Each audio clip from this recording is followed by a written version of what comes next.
Hi everyone, it's Brittany and Katie with the Q team in Rochester, New York. It's been a while since we talked about myths versus reality. So today we're talking about that's like a whole nother series. We're gonna do a Mythbuster series. So this is top 3 myths for the 2022 housing market. Yeah. So these are specifically for, mostly for buyers, buyer myths. We have a mix actually today. Yeah, we have a mix. So, but the first one is a buyer myth. The myth that we've been hearing a lot is buyers thinking that they should wait until prices fall or until mortgage rates fall. So what is the reality? This has been a conversation that we are having on the daily with people.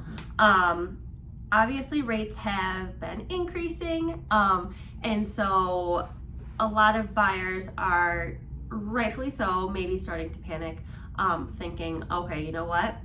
Prices eventually have to come down, right? So I'm just gonna wait. And the reality of it is that there are no projections that prices are gonna go down.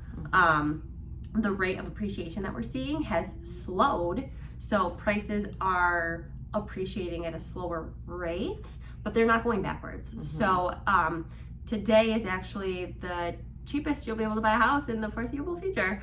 So don't wait. I know, right? So we're telling our buyers it might not feel like it's a great time to buy a house if you're letting the media consume you, but it is today is the best time to buy a house for the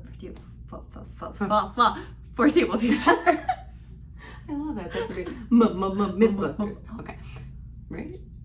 A little tune. We'll be back with our Mythbusters show. She'll do our myth jingle. number 2. So this one is a seller myth. I can set my asking price at whatever I want. Prices are houses are selling like crazy. Can I price it really high and see what happens? Fair for a seller to ask this. However, what we're seeing in the market right now is that the sellers who are trying to push their price tag a little bit or a lot of it are really seeing reduced activity, and a lot of them are seeing no offers during their delayed negotiations time. So it's super important to take the advice of your real estate agent, hire somebody who is familiar with the market, and take their advice on pricing strategy, because there is a strategy behind the list price. Right. Always in any market. Right. So, but this market especially, it's super important to not overprice and price yourself out. Yeah. And then you'll have to do a price reduction, and then you'll end up chasing. Yes, it's a whole thing. Don't chase. We want to avoid it. So number 3 seller myth is I have to renovate my house before I sell. I got to do all this work. I have a laundry list of things to do. Do I need to? So maybe what I might say to somebody is, share that list with me. Tell me what you're thinking. Tell me why you're thinking this. I want to come over and see, what are you working with? If there is, a bathroom that needs, there's a lot of water damage to it, I might suggest, yes, make those repairs.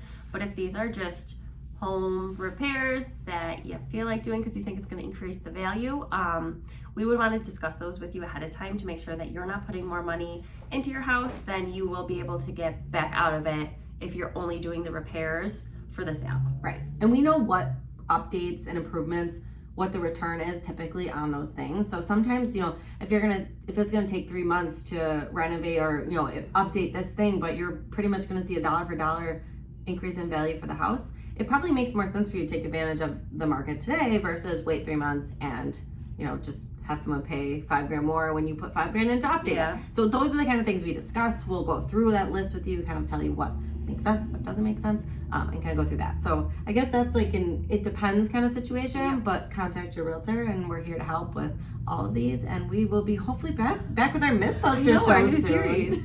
Thanks, guys.